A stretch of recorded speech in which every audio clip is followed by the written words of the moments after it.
Bismillahirrahmanirrahim. Me emrin e Allahut, mëshiruesit, mëshirdhuruesit. Paqja, mëshira, rahmeti, bereqeti dhe begatit e të madhit Zot qofshin mbi të gjithë ju. Të nderuar shikues të TV Ikres, takohemi sërish këtu në ciklin e emisioneve të Ramazanit, ku sot për dallim nga ligjëratat e kaluara kemi të ftuar dy nga studentet e Fakultetit të Shkencave Islame, studente me sukses të shkëlqyeshëm, me të cilat do të flasim në lidhje me Ramazanin me temat dituria në Islam çelësi suksesit në dynja dhe ahiret me Elmedina Osmanin dhe dituria dhe reflektimi gjatë muajit të Ramazanit me Elma Cekën. Mirë se erdhët në TV Ikre. Mirë se ju gjetëm dhe faleminderit për ftesën. Ju faleminderit juve. Atëherë fillimisht po fillojmë me ju, e nderuar Elmedina. Cila është rëndësia që i jep Islami diturisë dhe cilat janë përfitimet të cilat ne mund t'i arrijmë përmes saj? Bismillahirrahmanirrahim, në emër të Allahut, mëshiruesit, mëshirbërësit.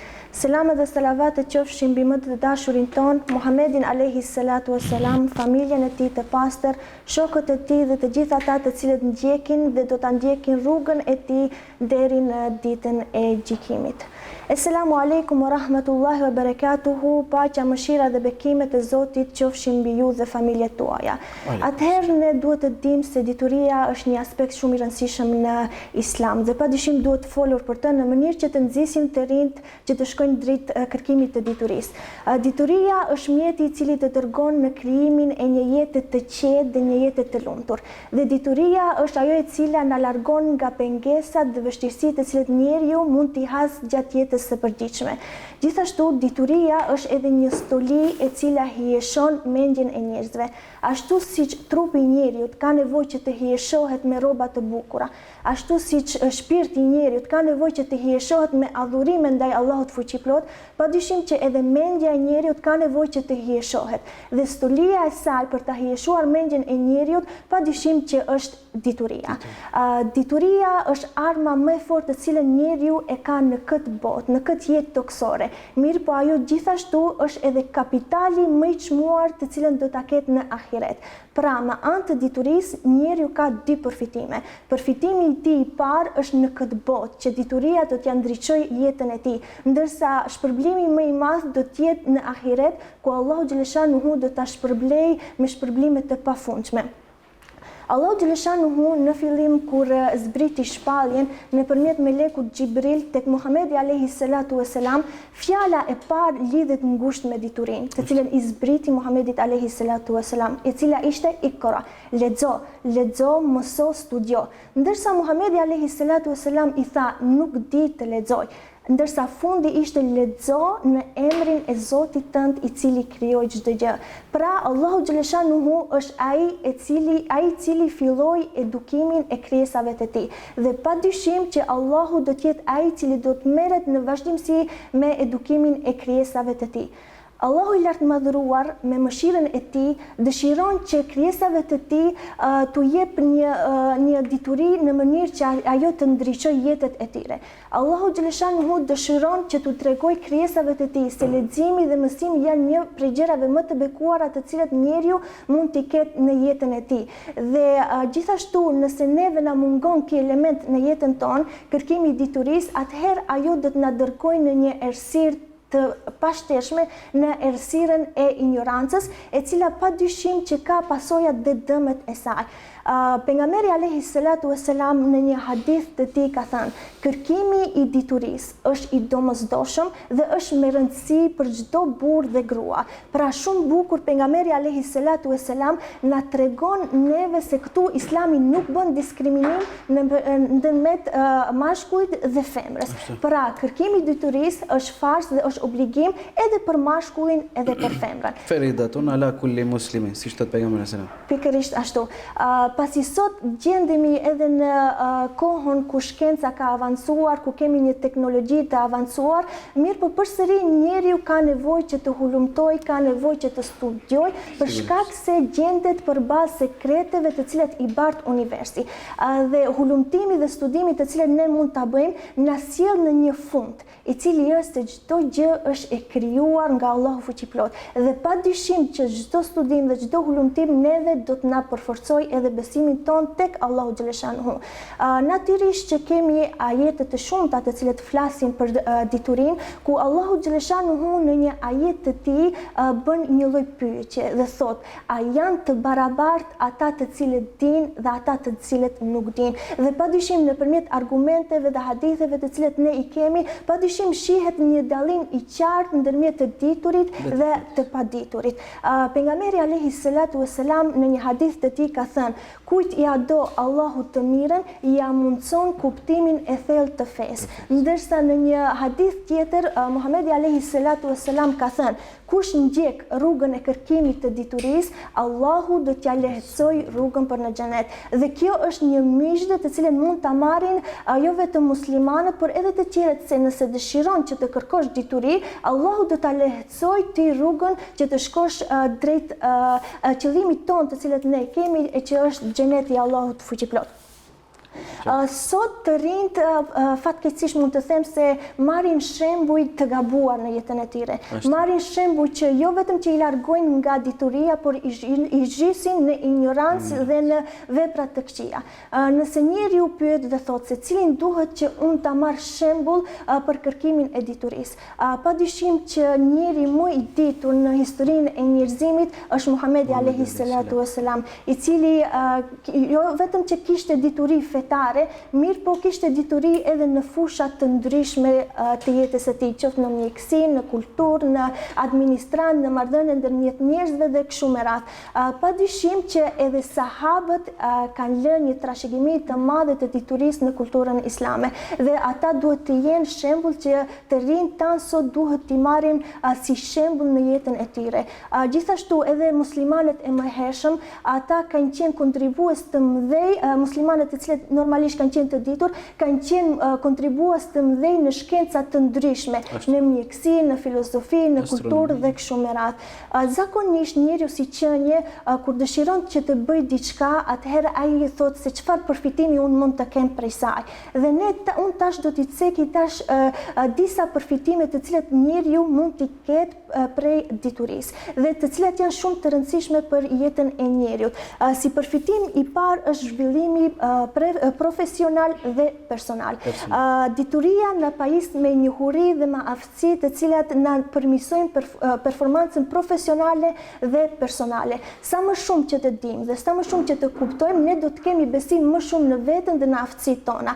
Një prej elementeve të tjera është edhe rritja e ndërgjegjësimit dhe kuptimit të gjërave. Me anë të diturisë, njeriu e kupton botën të cilën e rrethon, e kupton kulturën, i kupton zhvillimet globale të cilat janë duke u bërë në botë, dhe gjithashtu njeriu sa më shumë që të marr dituri, ai merr më shumë vendime të informuara dhe të sakta të cilat i përdor në jetën e tij të përditshme. Gjithashtu një përfitim tjetër është përmirësimi i jetës shpirtërore dhe morale. Nëse marrim në kontekstin fetar, padyshim që dituria na ndihmon neve që të praktikojmë dhe të kuptojmë më mirë besimin ton. Në anën tjetër, gjithashtu ajo na zhvillon një karakter të fortë moral, i cili na bën që të dallojmë se cila është e mira dhe cila është e keqja apo e gabuara. Gjithashtu një element tjetër i rëndësishëm është edhe përmirësimi i shoqërisë, në të cilën ne kemi shumë nevojë. Individët të cilët janë të arsimuar, ata bëjnë përmirësimin e shoqërisë me anë të inovacioneve, teknologjisë avancuar dhe zgjidhjes së problemeve. Prandaj ne duhet të jemi prej atyre të cilët do të jemi në kërkim të vazhdueshëm të diturisë. Ju falenderit për këtë përshkrim të mrekullueshëm, për sa i përket vlerës diturisë.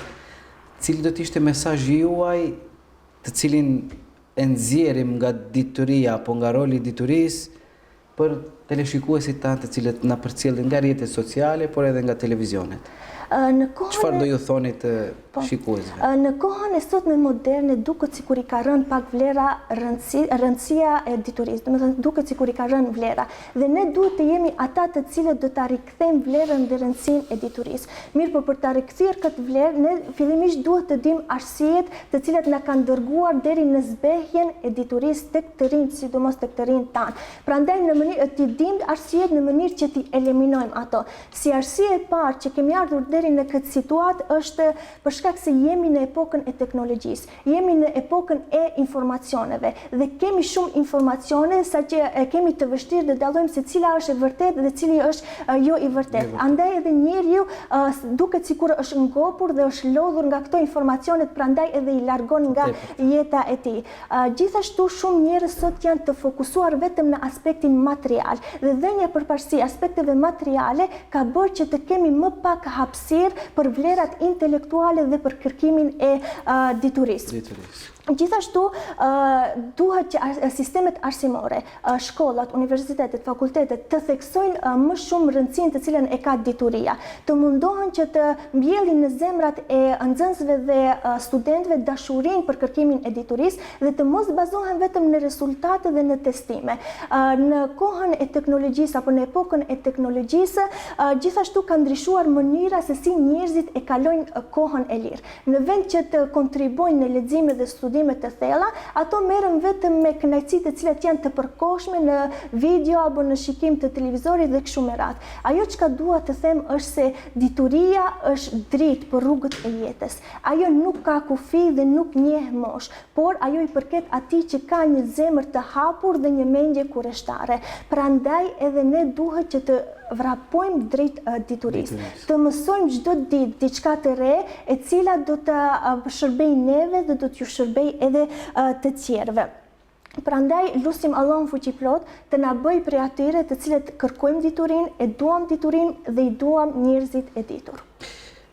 Ju falënderit për këtë përshkrim, lut Allahun xhelleshanuhu që këto këshilla të arta të cilat ju i prezantuat këtu në TV Ikre, shpresojmë që të dëgjohen edhe nga bashkëmoshatarët e juaj, por edhe nga të gjithë besimtarët, që së paku këtë vlerë të madhe, pra diturinë që Allahu xhelleshanuhu na e ka dhënë, të mundohemi që t'i kushtojmë rëndësi të veçantë dhe të shfrytëzojmë në mënyrën më të mirë të mundshme. Shumë falënderit edhe një herë. Atëherë tani kalojmë me studenten tjetër, pra me Elma Cekën, me të cilën siç përmendëm edhe në fillim, do të flasim mbi diturinë dhe reflektimin e tij gjatë muajit të Ramazanit. Mirë se erdhët në TV Ikre. Mirë se ju gjetëm dhe faleminderit për ftesën. Faleminderit, është kënaqësi. Atëherë fillojmë me pyetjen e parë për ju. Cila është rëndësia dhe vlera e diturisë gjatë Ramazanit? Bismillahirrahmanirrahim. Falënderimi dhe lavdërimi i takon Allahut, krijuesit të gjithësisë. Ndërsa salavatet dhe selamet qofshin mbi volën e pejgamberëve Muhammed Mustafa sallallahu alaihi wasallam, mbi familjen e tij të pastër, mbi shokët e tij besnikë dhe mbi të gjithë ata të cilët e pasojnë rrugën e tij deri në ditën e gjykimit. Assalamu alaikum wa rahmatullahi wa barakatuhu. Paqja, mëshira dhe bekimet e Allahut qofshin mbi ju. Se përket vlerës së diturisë dhe reflektimit gjatë muajit të bekuar të Ramazanit, nuk ka dyshim se Ramazani vjen tek ne si një mysafir i shejtë me një ftesë të heshtur por shumë të fuqishme, duke na thënë neve si musliman, ndalo, reflekto dhe kërkoje diturinë.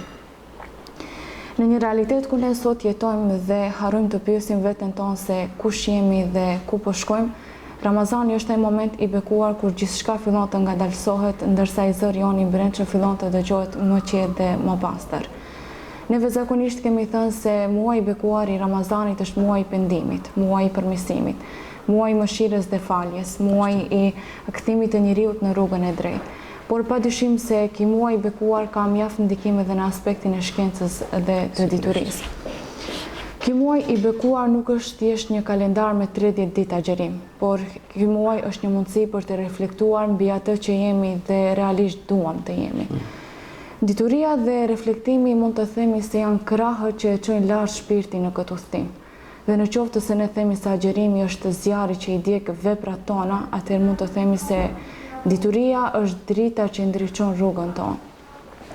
Sa i përket diturisë, Imam Gazali në lidhje me të ka thënë: dituria është dritë, dhe kush e kërkon atë për hir të Zotit, ajo do ta udhëheqë atë në rrugën e vërtetë. Po ashtu nuk është edhe rastësishme që fjala e parë e zbritur ka qenë ikra, lexo. Dhe kjo është një mesazh i fuqishëm se dituria nuk është vetëm një mundësi, dituria nuk është vetëm një zgjidhje, por dituria ka qenë një urdhër hyjnor.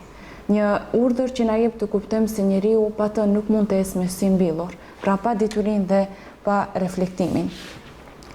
Dituria dhe reflektimi ka një lidhje të përbashkët, saqë dituria pa reflektim është një dritë e shuar. Neve mund ta dim rrugën, mund të ecim, por në qoftë se ne nuk e përdorim reflektimin, atëherë vetëm dia nuk mund të na ndihmojë neve. Pejgamberi alayhi salatu vesselam në një hadith ka thënë: kërkimi i diturisë është obligim për çdo musliman. Dhe ky hadith na jep të kuptojmë se ky muaj i bekuar i Ramazanit nuk është vetëm një muaj i agjerimit, por është një periudhë kur ne mund të kombinojmë adhurimin, reflektimin dhe kërkimin e dijes. Allahu në ajetin kuranor thotë: Allahu do t'i lartësoj në shkallët e larta ata që besojnë dhe u është dhënë dija. Pra, dija dhe reflektimi janë një nga dhuratat të cilat janë dhënë njeriut. Dhe padyshim se përveç diturisë, reflektimi është një nga shtyllat kryesore të adhurimit gjatë muajit të bekuar të Ramazanit. Reflektimi nuk është vetëm një veprim i mendjes, por është edhe një udhtim i shpirtit dhe i zemrës. Reflektimi neve si musliman në ndihmon që ne t'i shohim gabimet tona, t'i njohim dobësitë tona, por reflektimi na ndihmon që ne edhe të forcojmë besimin ton. Dhe në jetë shpesh ne ndodh që të ndjekim një rutinë të përgjithshme, e cila na bën që ne të largohemi nga disa pyetje të cilat vazhdimisht duhet t'ia bëjmë vetes tonë. Dhe Ramazani është ai muaj i cili na bën që të ndalemi dhe të pyesim veten tonë fillimisht se kush jemi ne në këtë botë. Sa ne e njohim Zotin dhe sa ne jemi më afër Zotit apo jemi më larg nga Zoti. Sa ne jemi falendërues ndaj Allahut fuqiplot për çdo frimarrje të cilën neve e marrim. A jemi falendërues ndaj Allahut për çdo begati të cilën Allahu na ka dhënë, apo gjithçka e kemi marrë ashtu si të mirëqen. Ashtu. Reflektimi gjatë muajit të bekuar të Ramazanit është një ftesë për të shikuar brenda vetes tonë dhe për të kërkuar falje për gabimet të cilat neve i kemi bërë. Po ashtu, reflektimi është edhe një mundësi e artë për të vënë veten tonë në peshore, për të menduar se sa ne jemi afër Zotit dhe për të dalë nga ky edhe për të forcuar veten tonë në atë se pas muajit të bekuar të Ramazanit do të jemi më të fortë, më të dijshëm duke kërkuar diturinë, po ashtu edhe reflektimin dhe do të jemi më të pastër shpirtërisht me lejen e Allahut fuqiplot. Nderuar Elma, ju falenderojmë për këtë përshkrim të bukur. Atëherë, cili do të ishte mesazhi juaj që duhet nxjerrim nga rëndësia e diturisë dhe reflektimit në jetën e kësaj bote gjatë Ramazanit dhe për kohën pas daljes së Ramazanit? Si duhet të jemi edhe pas Ramazanit? Mesazhi juaj. Mesazhi që mund ta lë është se Ramazani është më shumë se një muaj. Ramazani është koha kur zemrat e muslimanëve janë më afër Allahut. Andaj të mos e lëm këtë muaj pa mos ia dhënë shpirtit ushqimin që i nevojitet. Lexoni, kërkoni diturinë dhe reflektoni mbi të ardhmen tuaj. Sepse ky Ramazan mund të jetë ai i cili mund të ndryshon jetën tonë. Të mos ndalojmë kurrë në kërkimin e dijes, sepse çdo ajet që lexojmë është një dritë. Çdo lutje që bëjmë është një rrugë më afër mëshirës së Allahut dhe çdo moment i kërkimit të dijes është një shkallë drejt ndriçimit të shpirtit dhe jetës tonë. Duke mos harruar edhe reflektimin, sepse pa të mund të jetojmë një jetë të tërë, pa mos të kuptuar se pse jemi krijuar dhe pse jemi në këtë botë. Ramazani është një derë e hapur për drejt një jete të re. Dhe nëse ne e kalojmë atë me dituri dhe me reflektim, ajo nuk do të na ndryshojë neve vetëm për 30 ditë agjerim apo gjatë muajit të Ramazanit, por do të na ndryshojë neve edhe gjatë muajve dhe gjatë gjithë jetës tonë. Andaj le ta shfrytëzojmë këtë muaj, le të përfitojmë nga çdo moment i këtij muaji të bekuar të Ramazanit për ta ushqyer fillimisht mendjen dhe shpirtin me diturinë që na udhëzon drejt Allahut fuqiplot. Le të bëhemi ata që ndriçojmë botën me mirësinë dhe diturinë që Ramazani na ofron, që çdo hap të cilën neve e hedhim do të jetë një hap më afër mëshirës dhe dashurisë së Allahut, krijuesit të gjithësisë. Ju falenderoj. Atëherë të nderuara, unë ju falenderoj që ishit pjesë e këtij emisioni, duke lutur Allahun fuqiplot ju jep shëndet, jetë të gjatë dhe suksese në studime edhe post studimeve. Shpresoj që do të kemi mundësinë edhe të zhvillojmë edhe ligjërata apo debate, biseda tjera edhe jashtë Ramazanit. Faleminderit. Ju falenderit edhe një herë për hajër, ju qoftë muaji i Ramazanit. Faleminderit. Atëherë të nderuar shikues, jemi në fund të këtij emisioni, ne ju falenderojmë për vëmendjen, lutim Allahun xhelleshanuhu për ibadet dhe agjerim të pranuar. Takohemi sërish nesër mbrëmë në të njëjtën kohë, në të njëjtin vend. Deri atëherë qofshin në mbrojtjen e Allahut. Wassalamu alaikum wa rahmatullahi wa barakatuh.